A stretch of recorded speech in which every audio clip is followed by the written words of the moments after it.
Guys, here's one of the Moss heater fans that I picked up in Chicago.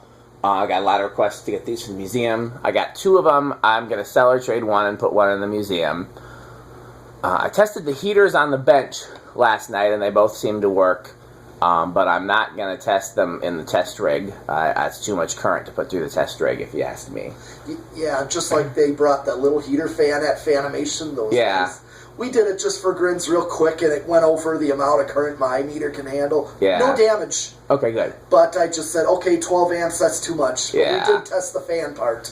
I forgot to get footage of all that testing. You got some footage? Oh, yeah. Good.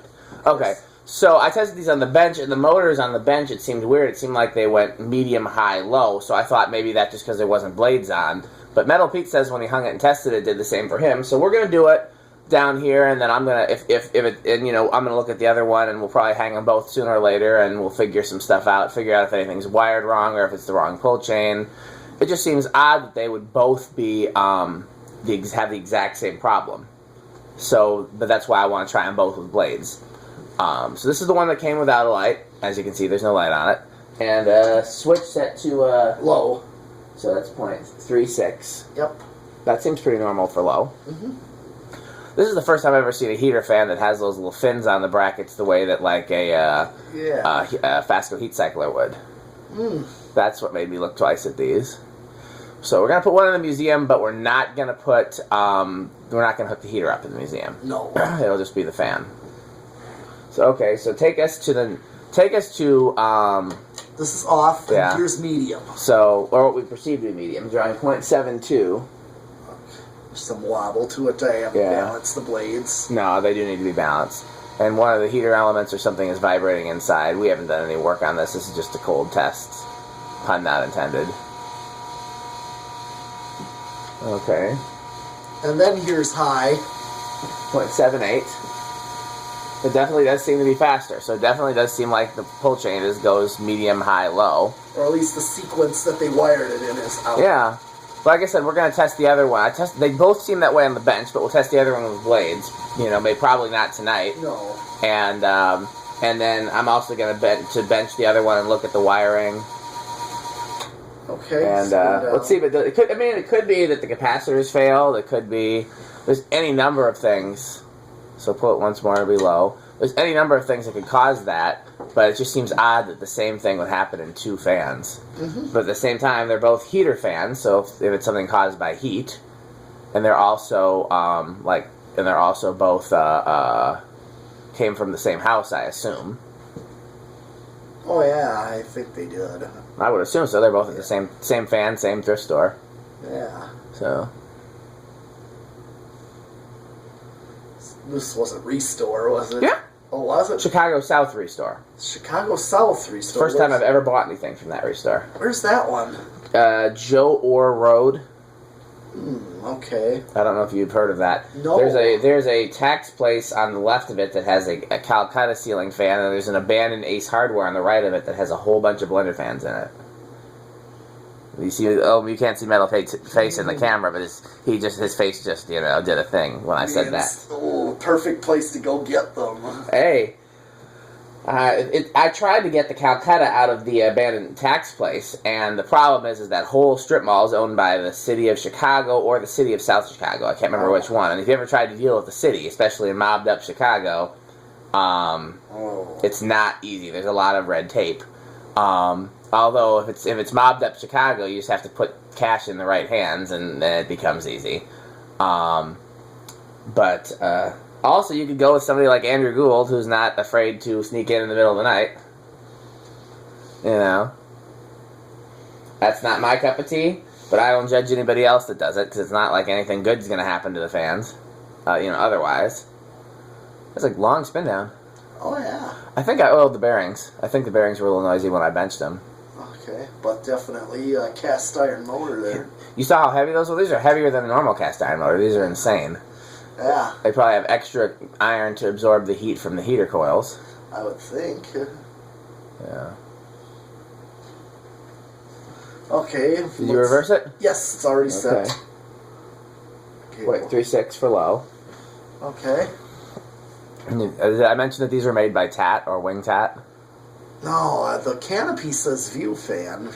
No, I call that the moss canopy because that was a canopy that was designed for moss. Okay. And then Moss had all the factories that made their fans use that same canopy. That was just part of their style. And then those factories, after Moss would stiff them, would sell Moss's designs to other companies, and so that's how Kodep and other brands ended up with those same canopies, Progress Lighting and whatnot. But that's a Moss design canopy. Okay. Off. And here comes medium.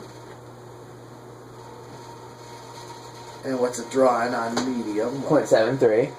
Okay.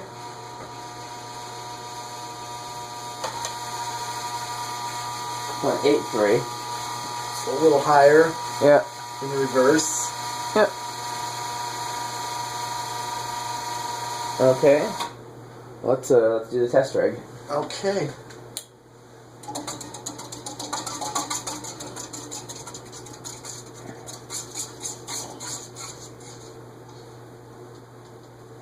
Okay.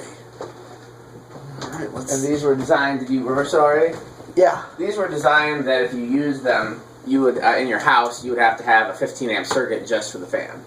Yeah. So, because it uses close to 15 amps if you have the fan and the heater and the light all at the same time. Oh yeah. Mhm. Here is 1, 2, 3, 4. Nope. 5.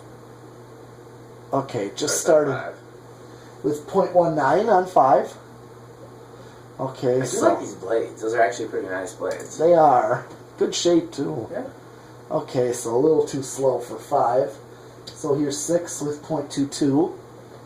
I mean, sure, if you like that really slow. I do, but I also want to make sure it doesn't stall out when the current drifts. Yeah, this won't stall out. Here's 7, 0.25. And here's 8 with 0.28. So, if you're going to use any capacitor-based wall control, I'm already looking at an 8, 12, 20, but I want to see what it does on 20. Yeah. 0.9 with 0.31, 10, 0.33. Here's 12 with 0.35. So this is more like your factory low right there. Yeah. It looks like the correct pull chain. I also don't know how that... I'll figure out why they're being weird. Here's 13 with 0.37, 14, 0.39, 15, 0.4, 16, 0.42, 17, 0.43, 18, 0.45, 19, 0.46, 20, 0.47. So yeah, even with an 8, 12, 20, you don't get anything close to high. That also makes me wonder if it's wired wrong, because that seems... It just doesn't seem right. But we'll, do me a favor. Yeah. Okay? Yeah. Here, set it back to 0. Alright. Low, off, high, right? Hit the high switch real quick. Yeah. So let's assume that this is actually what the high is supposed to be. Let's try that again with the turn it off with the see if it reacts more normally now, because maybe that medium is wired wrong. Okay. Oh, I can't tell if it's swinging too much. 1, 2, 3. Started on 3 here. 3, 4 with 0.22, 5.3. This already seems more normal, doesn't it? Yeah. So maybe it's just the medium is wired wrong. Okay, yeah, because the medium seems faster. It does seem faster, but maybe it's not supposed to go that fast. Yeah. Maybe it's like having 2 coils hooked up at the same time, but aren't supposed to be hooked up at the same time. Okay. 6 with 0.39, 7.46, 8.54, 9.62, 10.69.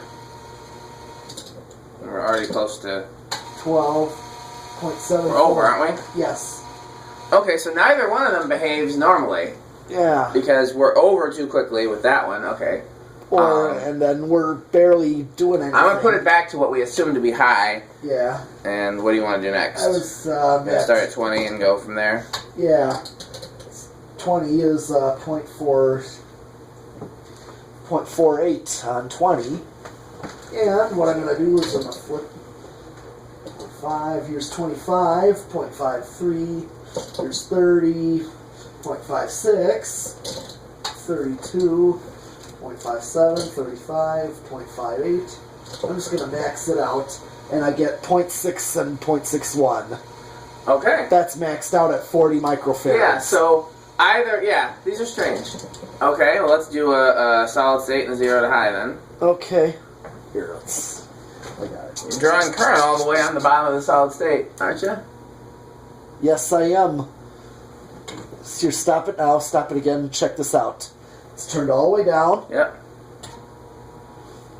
Yeah, and already, this is just the same reaction as my one SMC Laguna has. Interesting. Yeah, where it's like... So take it up a quarter turn or eighth of a turn or something. Now we're already almost all the way at high. Keep going. Do we eventually go over? Nope. Weird. Okay. You want to do 0 to high? Sure, we can do 0. These are behaving very strangely on the test rig, and this is one of the great things about the test rig is it can let us. No. You know, we wouldn't know these things otherwise. Yeah. Okay, go ahead. 0 to high. 0.78. So it doesn't go over.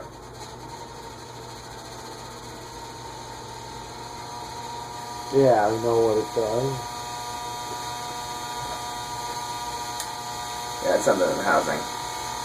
Okay, well, I must say it's definitely confused me, but we'll do some more. Like I said, we'll test both of them, and probably won't do the other one today, but we'll do the other one, and so that way we'll know if they both do these same weird things, and if they react differently, then that's a clue. If they both are the same, that's a clue. And I'm also going to take a closer look at the wiring and see if there's any clues there. So we'll update you with further videos. If Metal Pete does it, Metal Pete may at one time or other take the other one and test it at his shop, so you'd want to make sure you look at his channel in case he shows up with a video of one of these and you're trying to learn more with us. So sure. Okay, we're gonna keep going. Thanks for watching.